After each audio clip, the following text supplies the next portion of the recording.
या माध्यमातून होते आहे आणि मला विश्वास आहे की आमची महायुती येणाऱ्या स्थानिक स्वराज्य संस्थेमध्ये 51% मतं घेऊन या महाराष्ट्रामध्ये पुन्हा एकदा सर्व नगरपालिका, महानगरपालिका, जिल्हा परिषदमध्ये आमचा विजय होईल आणि माननीय पंतप्रधान मोदी यांच्या केंद्र सरकारकडनं माननीय देवेंद्रजी फडणवीस यांच्या माध्यमातून राज्य सरकारकडनं आणि आमच्या महायुतीचे नेते एकनाथ शिंदेजी, अजित पवार यांच्या माध्यमातून जे काही विकासाचे विषय आहेत ते नगरपालिका, जिल्हा परिषदेच्या माध्यमातून पुढच्या काळामध्ये शेवटच्या माणसापर्यंत पोहोचावेत याकरता महायुती ही नगरपालिका, महानगरपालिकाला यावी याकरता या बैठकीला महत्त्व आहे.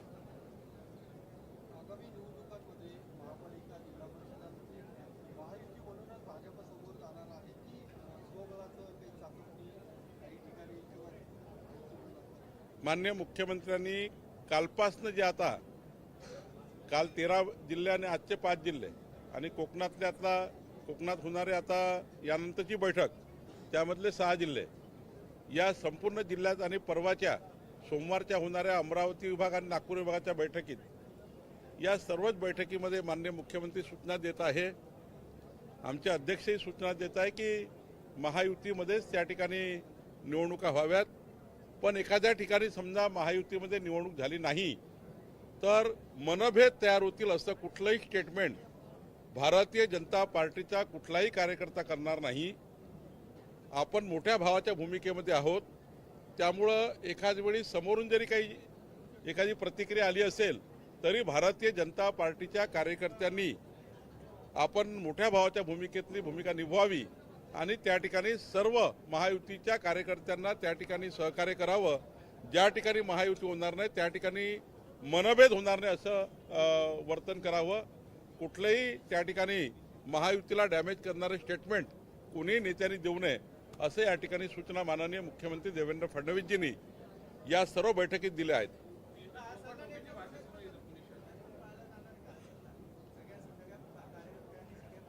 संपूर्ण महाराष्ट्रामध्ये हाच निर्देश पाळले जाणार आहे. आम्ही या ठिकाणी स्पष्ट निर्देश माननीय मुख्यमंत्री मोदयांनी दिलेले आहेत आणि त्यामुळे हे निर्देश पाळले जाणार आहेत. पुणे शहरातही सांगितलं मी पूर्ण सांगितलं. पुणे शहरासहित महाराष्ट्रात आमचा कार्यकर्ता महायुतीमध्ये मनभेद तयार होणार नाही असं कुठलंही स्टेटमेंट करणार नाही. असे कुठलेही माईकवर भाषणं देणार नाही. कुठेही त्या ठिकाणी मिठाचा खडा टाकणार नाही आणि आमची राज्यातली अभेद्य महायुती हे पुढच्या काळामध्ये ती अभेद्यच राहील आणि ती अनेक वर्ष राहील. यामध्ये कुठलाही खडा पडणार नाही.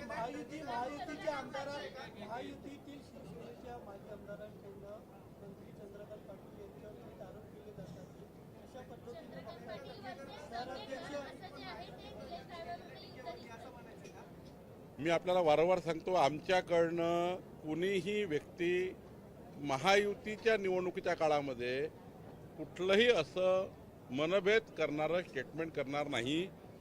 पुण्यामध्ये एखाद्या विषयाला धरून एखादी गोष्ट झाली असेल ती वेगळी आहे. मी निवडणुकीचं विचारलं त्या सगळ्यात सांगितलं. निवडणुकीत समजा महायुती झाली नाही एखाद ठिकाणी किंवा दुसऱ्या ठिकाणी त्या ठिकाणी कुठलंही मनभेदा तयार होतील असं स्टेटमेंट करायचं नाही.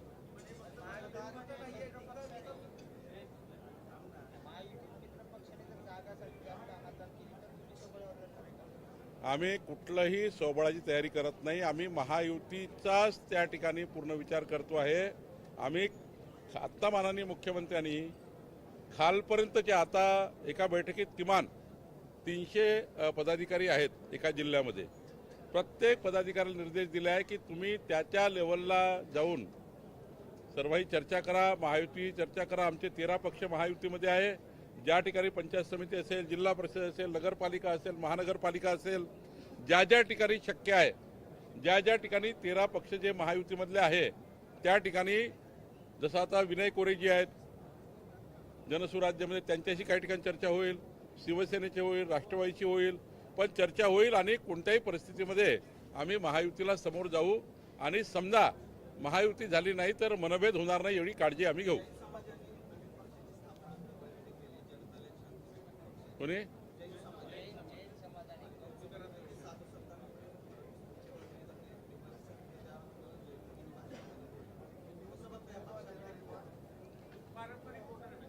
नाही, मी एवढंच सांगेल की पक्ष काढायचा अधिकार सर्वांना आहे. आता काही कोर्टाचे निर्देश होते कबूतरखान्याबद्दल, कोर्टाच्या निर्देशाचे पालन करायचं आहे आणि समाजामध्ये जे काही या ठिकाणी समाजाच्याही भावनाचा आदर करायचा आहे.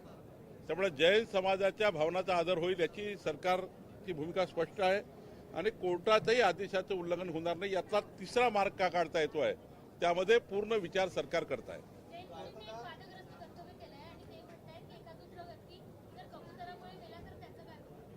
मी तेच सांगतो आहे, भावना आहे आणि त्या भावनाचा आदर करणे ही सरकारची जबाबदारी आहे. कारण या राज्यातल्या प्रत्येक व्यक्तीच्या भावना याबद्दलचा आदर नेहमीच सरकार करतं. लोकशाहीमध्ये हेच अपेक्षित आहे. पण कोर्टाच्या आदेशाचे पालन करणं हे सुद्धा सरकारला त्या ठिकाणी बंधनकारक असतं. त्यामुळं काही चर्चा होतील, काही त्या ठिकाणी आम्ही चर्चा करू आणि यातला मार्ग काढू. समर्थन करत मी समर्थनाबद्दल बोललोच नाही. मी असं म्हटलं आहे की अशा काही भावना जर त्या ठिकाणी आल्या असतील तर त्या भावनेचा विचार करून त्यांच्याही चर्चा करून काय त्यांच्या भावनामध्ये त्या ठिकाणी असं का आलं, कारण कोर्टाचे निर्देश इकडे आहे, स्टँडिंग ऑर्डर्स आहे आणि कोर्टाच्या आदेशाचं पालन करणं सरकारला अपेक्षित असतं. कोर्टाच्या आदेशाचं पालन केलं नाही तर त्या ठिकाणी कंटेम्प्ट ऑफ कोर्ट होतं आणि त्यामुळे मला वाटतं की आम्ही दोन्हीकडे विचार करू आणि योग्य मार्ग काढू.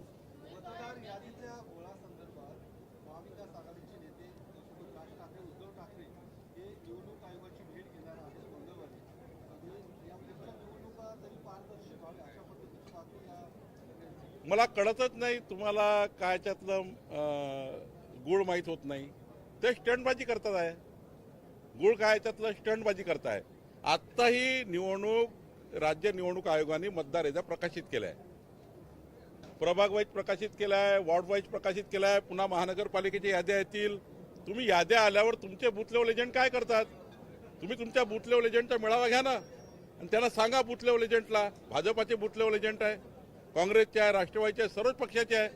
त्यांनी मतदार यादीवर ऑब्जेक्शन घेण्याची खरी गरज आहे. आता ते निवडणूक आयोगाला भेटायला चालले आहे.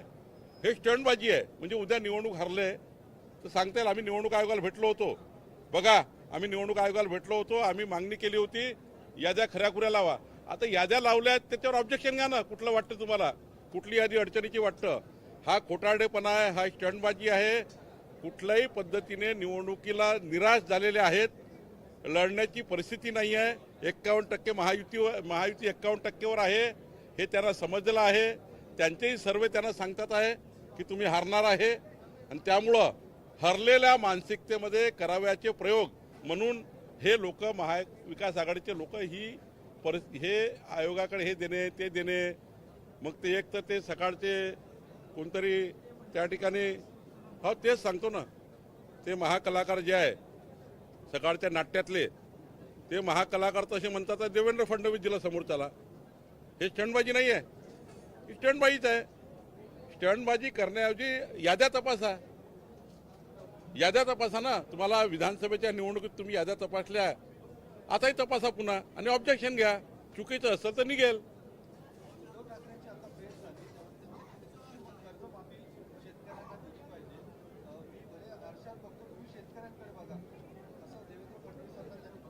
एक तर उद्धव ठाकरेजी 2.5 वर्ष मुख्यमंत्री होते, त्यांना हाही फरक कळत नाही.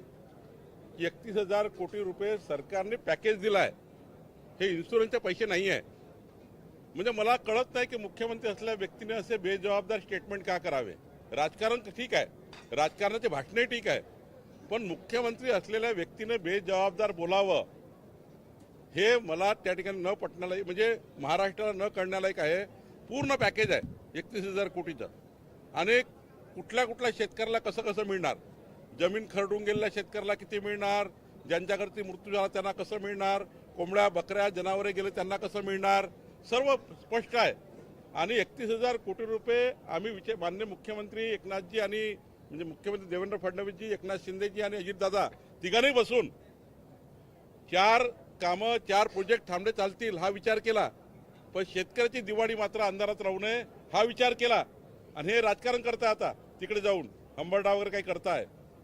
यांचा हंबरडा फुटला आहे आणि त्यामुळे मला असं वाटतं की आता याच्यामध्ये त्यांच्याकडे काही राहिलं नाही. राहिला कर्जमाफीचा प्रश्न. महायुतीने कर्जमाफीचा संकल्प केला होता. तो संकल्प पुढच्या 5 वर्षात, आज समजा शेतकरी कर्जबाजारी आहे, उद्याही 4 वर्ष राहील, पण एक वेळी संपूर्ण कर्ज माफ करायचं, पण पात्र शेतकऱ्याला केलं पाहिजे. कारण काही लोक आत्ता जवळपास 30% जमिनी येणे झालेल्या आहेत. 30% जमिनी येणे झालेल्या आहेत. पुण्याच्या आजूबाजूला बघा, काही फार्म हाऊस बांधले आहे, काही त्या ठिकाणी शेतीमध्ये घरं बांधले आहेत. त्यांना कर्जमाफीची साधारण गरज नाही आहे. एक रिपोर्ट तयार करून त्यांना कमी करावं लागेल 30% 40% लोक, कारण ऑलरेडी स्वतःचे राहायचे घरं बांधले आहेत, फार्म हाऊसेस बांधले आहेत. आणि जो पात्र शेतकरी आहे त्यांचं सर्वेक्षण करून ज्यांना खऱ्या अर्थाने आज तो काहीच करू शकत नाही, 40-40 वर्ष कर्जाखाली आहे, त्यांना कर्जमाफीची गरज आहे. आणि माननीय देवेंद्र फडणवीसचं सरकार, आमचं सरकार, माननीय अजितदादा, एकनाथ शिंदेजी, आमचं सरकार निवडणुकीचा घेतलेला संकल्प पूर्ण करणार आहे.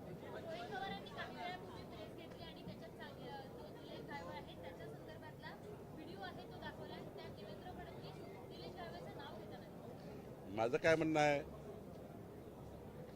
तुम्ही असे याच्यासोबत व्हिडिओ आहे त्याचं नाव घेतलं, खरंच सांगतो की त्यांना शस्त्र परवाना कुठल्या काळात मिळाला माहिती आहे तुम्हाला? कुठल्या काळात मिळाला आहे? प्रेसला माहिती आहे, तुम्हाला माहिती आहे. आणि मला सांगा, शस्त्र परवाना दिला त्या दिवशी पोलिसांचा रिपोर्ट कोणी दाखवला? कुणाच्या सरकारमध्ये दाखवला? कोण गृहमंत्री होतं? त्यांची शिफारस तुम्ही बघा. त्यांच्या पोलिसांना गुन्हे नाही आहे, पोलिसाकडे असा. पासपोर्टबद्दल बोलतोय मी. पासपोर्टबद्दल सांगतोय की पासपोर्टची शिफारस करताना त्यांच्यावर गुन्हेच नाही आहे असं कोणी म्हटलं आहे? मग तेव्हा सरकार कुणाचं होतं? कोण गृहमंत्री होते? मी तुम्हाला सांगतो, आत्ता यांच्या अंगावर आलेलं आहे. आणि यांच्या अंगावर आलं म्हणून आता ते निलेश गायवडचं नाव घेतलं, हे घेतलं. तुमचे तर फोटो आहे, तुमचे तर व्हिडिओ आहेत बरेच. मी आता उद्या माझ्यासोबत बाजूला येऊन कोणी आता बसला तर मी काय हे सांगा, मला इथं कोणी भेटलं रस्त्याने, त्यांनी फोटो तुम्ही काढली तर मी कसा जबाबदार? त्यामुळे याच्यात काही अर्थ नाही आहे. ज्या आरोपींना ज्या काळात पकडलं गेलं, आमच्या काळात पकडलं गेलं, ज्या गुन्ह्यात पकडलं गेलं, त्या गुन्ह्याची पूर्ण तपासून लवकरात लवकर शिक्षा व्हावी याच्याकरता सरकारने प्राधान्य दिलं आहे आणि ते आम्ही करतोय. आता केलंय तुमचे तर त्या ठिकाणी ज्या पद्धतीचे घेवाणदेवाणचे प्रेझेंटेशन आहेत मी तुम्हाला हे सांगतो. सर्वात महत्वाचं काय, आज जो आरोप लागला आहे त्या आरोपाची अत्यंत उच्चस्तरीय तातडीनं लवकरात लवकर त्याची चौकशी करून त्यांना जेरबंद करणे हे मात्र सरकारची प्रायोरिटी आहे. ते करण्यासाठी सरकार काम करत आहे. रोहित पवारांनी राम शिंदेचं नाव जोडलंय त्याला. मी सांगतो की हे याच्यापेक्षा महत्वाचं काय, मी त्यांचं सोडा. आत्ता महत्वाची प्रायोरिटी काय आहे? जेरबंद करणे आणि तातडीनं गुन्ह्याखाली शिक्षा देणे. याकरता पोलिसांनी कुठली त्या ठिकाणी टाचणीवर सुद्धा त्या ठिकाणी गॅप सोडू नये. जिथे असेल, ज्या पद्धतीने असेल त्या पद्धतीने त्यांना जेरबंद करून त्यांच्यावर त्या ठिकाणी कोर्टामध्ये पूर्ण प्रकरण टिकलं पाहिजे आणि असे लोक जेलमध्ये राहिले पाहिजे.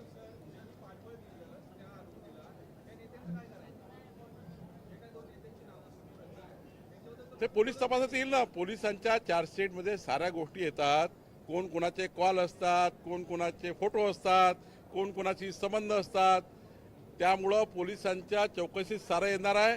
योग्य वेळी पोलीस कोर्टात जेव्हा मांडतील तेव्हा कळेलच. सर, वेळोवेळी हे बघायला मिळालंय, राजकीय पक्ष जे आहेत ते गुंडांना जवळ करतात, ते दोन्ही बाजूंनी दिसून येतं. असं काही झालं, काही गोंधळ झाला की मग लगेच अंग झटकून कारवाई केली जाते. प्रत्येक वेळेस तुम्ही असं काही शिष्टाचार करणार आहात का? टोळ्यांमध्ये असलेले गुंड, खुनासारखे गंभीर गुन्हे असलेले गुंड जे आहेत त्यांना पक्षांमध्ये प्रवेश द्यायचा नाही. एरवी तुम्ही असे अनेक गुंडांचे प्रवेश करून घेता. नाही, हे तर आचारसंहिता पाळण्याची गरज आहे का? सार्वजनिक जीवनात गरज आहे. पण जोपर्यंत कोर्ट शिक्षा देत नाही कुठल्याही व्यक्तीला, जर एखादा गुन्हा दाखल माझ्यावर झाला तर मागच्या वेळी मी ओबीसी आरक्षणाकरता एका रस्त्यावर उठलो, म्हणजे एक आंदोलन केलं, माझ्यावर गंभीर गुन्हे दाखल केले. परवा मला कोर्टाने सोडलं. असंही कधी कधी होतं. आणि गुन्हेगारी स्वरूपाचे गुन्हे असंही कधी होतं. त्यामुळं कोणताही कोर्टाचा निकाल आल्याशिवाय, कोणत्याही गुन्ह्यामध्ये निकाल आल्याशिवाय त्या ठिकाणी आपल्या लोकशाहीमध्ये, संविधानामध्ये कोर्टाने जोपर्यंत शिक्षा देत नाही तोपर्यंत त्याला अंतिम गुन्हेगार समजत नाही. गुन्हा दाखल होतो, मग कोर्टात केस चालतं, त्यानंतरच त्या ठिकाणी आपण त्याला खऱ्या अर्थाची शिक्षा होतो. राम शिंदेंना माहिती नव्हतं असं तुम्हाला म्हणायचंय का? असं आहे की मी वारंवार सांगितलं की तुम्हाला मी विधानसभेच्या वेळी सांगितलं, आत्ताही सांगतोय,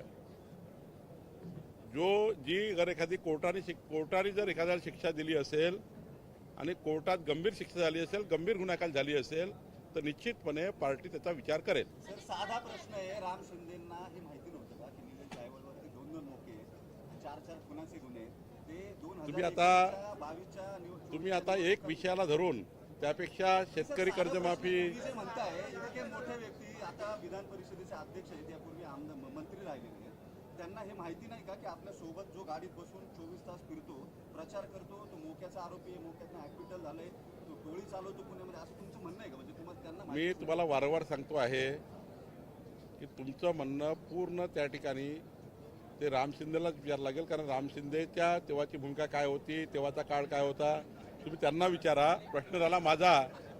मी वारंवार सांगतो, आम्ही या ठिकाणी एवढंच सांगतो की गुन्हेगारांना, जे अंतिम गुन्हेगार असतात, जोपर्यंत कोर्टाची सजा होत नाही तोपर्यंत खऱ्या अर्थाने कुठलाही गुन्हा सिद्ध होतपर्यंत त्या ठिकाणी आपल्याला अशी लोकशाहीमध्ये व्यवस्था नाही आहे की बाबा त्याला गुन्हेगार म्हणून समजा. एका गुन्हा केला असेल, गुन्हा दाखल झाला असेल, त्याच्यावर कारवाई झाली पाहिजे.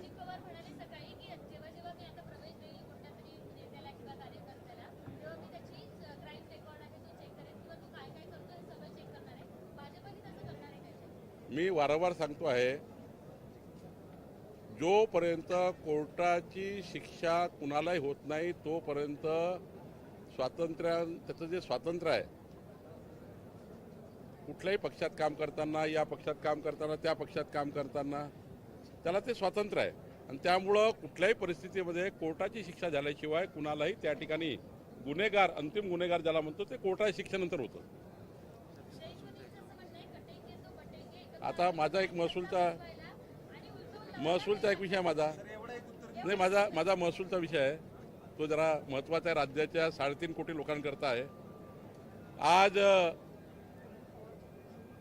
आमच्या सेटलमेंट कमिशनर जमाबंदीकडे एक मागणी होती जमाबंदी आयुक्ताची की राज्यामध्ये मोठ्या प्रमाणावर ज्या खरेदी खत होतात, पोट हिस्से होतात, गुंठेवारी कायद्याने घरं कायदेशीर होतात, फ्लॅट मोठ्या प्रमाणावर बनत आहेत, घरं बनतात आहे, मोठे मोठे लेआउट पडतात आहे, गगनभेदी उंच इमारती तयार होतात आहे आणि रोज लाखो ॲप्लिकेशन मोजणीच्या येत आहे. आणि 3.5 कोटी लोकांच्या मोजणी या ठिकाणी आमच्याकडे आत्ता करायची आहे. रोजच त्या ठिकाणी 25-30 अर्ज मोजणीचे येतात. आणि साधारण मागणी काय आहे की खरेदी खत करताना जर मोजणी करून खरेदी खत केलं तर त्यामध्ये खरेदी खतामध्ये आणि मोजणीमध्ये डिफरन्स राहणार नाही.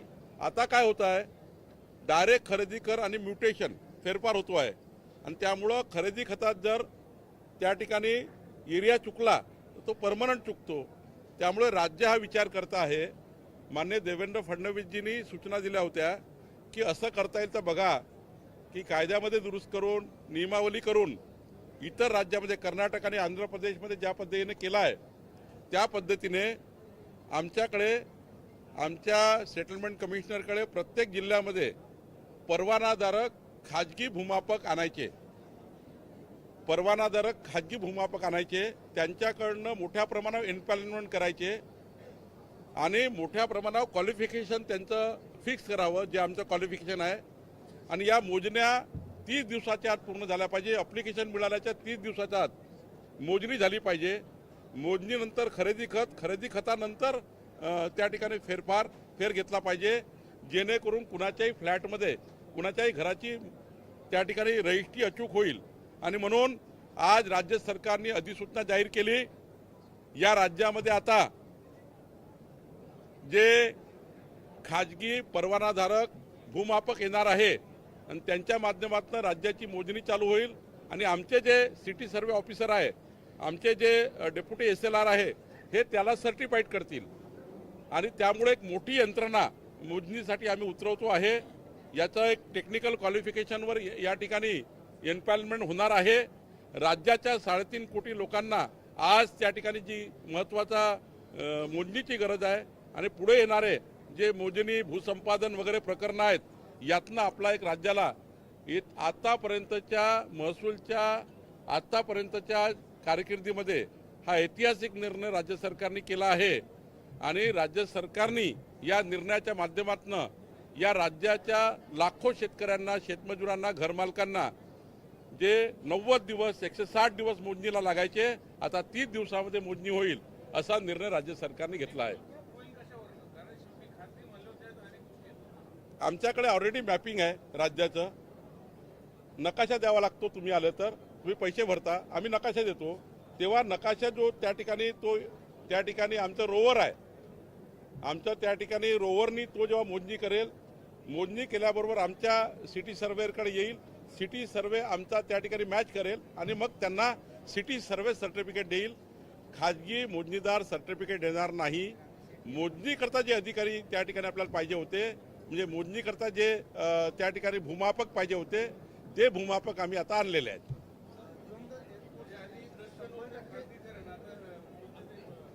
खाजगीकरण नाही आहे. आम्ही एम्पॅनलमेंट देतो आहे. खाजगीकरण करत नाही आहे जमाबंदी आयुक्ताचं. तुम्ही एकदा गैरसमज काढा. कुठलंही खाजगीकरण नाही आहे.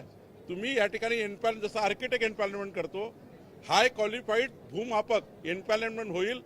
तो त्या ठिकाणी रोवरनी सर्वे करेल. आमचं यंत्र असणार आहे, त्याच्यात यंत्रामध्ये आमचा डेटा असणार आहे. खाजगी यंत्र नसणार. आपलं सरकारचे यंत्र असतं रोवर. त्या रोवरमध्ये पूर्ण डेटा येतो. तो रोवर सबमिट केल्यानंतर आमचा सिटी सर्वे ऑफिसर त्यांना मोजणीचं प्रमाणपत्र देईल.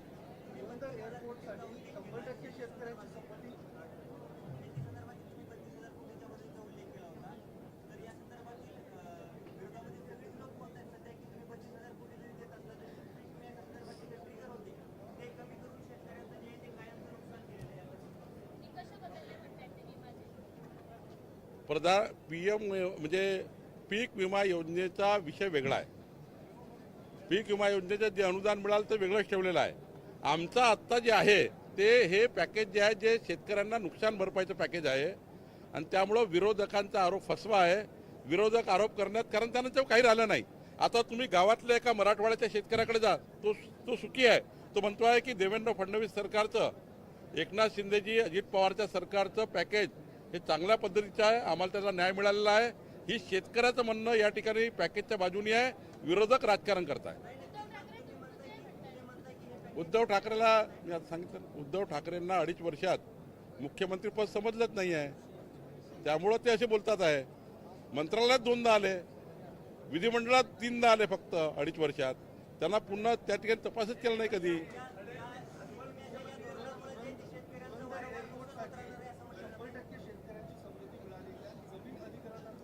मला तुमचे आभार मानायचे आहे. मी पुणे पत्रकार संघाचे, पुणेच्या सर्व मीडिया टीमचे आभार मानतो की मागच्या वेळी जी मी बैठक घेतली होती आणि माझं आव्हान, माननीय मुख्यमंत्र्यांचं, अजितदादांचं आव्हान तुम्ही पोहोचवलं आणि पुणे विमानतळाच्या जमिनीबद्दलचा भूसंपादनाचा एक तिढा निर्माण झाला होता. त्या तिढ्यामध्ये आपण सर्वांनी साथ दिली. आता 90% जमिनी त्या ठिकाणी भूसंपादन झाल्या आहेत, म्हणजे परमिशन मिळालेले आहेत. आता 10% सुद्धा आम्हाला देतील. पण सोबतच काही लोक पुण्याच्या त्या पुरंदरच्या एअरपोर्टच्या आजूबाजूला लेआउटिंग करण्याचा प्रयत्न करतात आहे. काही लोक त्या ठिकाणी खरेदी खत करून तुकडे पाडण्याचा प्रयत्न करतात आहे.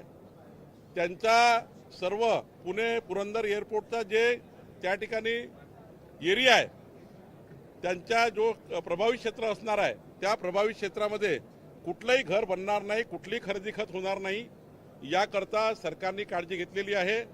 मी आपल्याला हे सांगेल, पुरंदर विमानतळाकरता पूर्ण जमिनीच्या त्या ठिकाणी आम्ही पैसाही देतो आहे, त्याची व्यवस्था आम्ही उभी केलेली आहे. परंतु विमानतळाच्या जो त्या ठिकाणी प्रभावित क्षेत्र आहे, त्या क्षेत्रामध्ये कोणत्याही पद्धतीचं चुकीचे घरं बनणार नाही, उंच इमारती बनवून त्या ठिकाणी विमानतळाला धोका निर्माण होणार नाही आणि तिथे ॲग्रिकल्चर लँड डेव्हलपमेंट झोन वगैरे राहील, पण कोणत्याही परिस्थितीमध्ये त्या ठिकाणी उंच इमारती बनणार नाही आणि विमानतळाला प्रभावित करणार नाही, याकरताही सरकारने काळजी घेतली आहे. जैन असं म्हटलं बटेंगे तो कटेंगे आणि फडणवीस हे आमच्यामुळे मुख्यमंत्री झाले. तेच सांगितलं, प्लॉटिंगच्या रजिस्ट्रेशन होणार नाही, प्लॉटिंगचं त्या ठिकाणी रेग्युलायझेशन होणार नाही, प्लॉटिंगला त्या ठिकाणी कोणत्याही पद्धतीचे प्रोटेक्शन मिळणार नाही, त्यामुळे काळजी करू नका. सर जैन मुनी म्हटले बटेंगे तो कटेंगे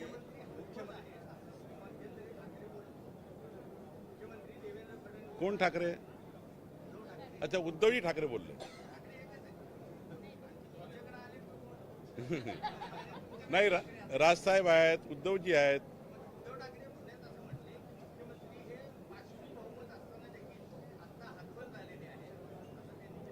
महाराष्ट्राच्या इतिहासामध्ये मी 25 वर्ष सभागृहात आहे. या महाराष्ट्रामध्ये सर्वात हतबल मुख्यमंत्री उद्धव ठाकरेजीला मी बघितलं आहे. त्यांच्या खिशात कधी पेन नव्हता हे बघितलेलं आहे. 2 वर्ष 2च दिवस विधिमंडळात आलेले बघितले आहे, 2च दिवस मंत्रालयात आलेले बघितलेले आहेत. मी कोरोनाच्या काळामध्ये कधी रस्त्यावर येऊन त्यांनी कुणाची त्या ठिकाणी मदत केली नाही. काचाच्या पिंजऱ्यामध्ये बंद करून सरकार चालवणारे मुख्यमंत्री पाहिलेले आहेत. त्यामुळं त्यांना देवेंद्र फडणवीसावर बोलायचा अधिकार नाही आहे.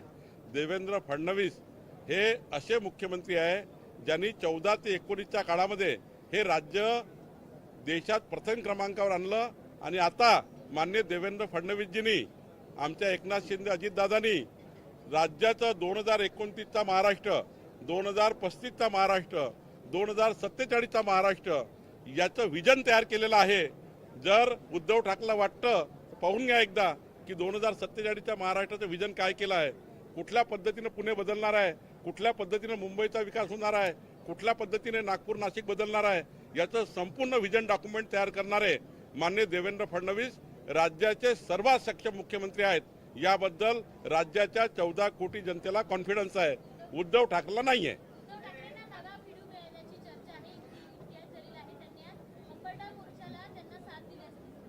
कुणी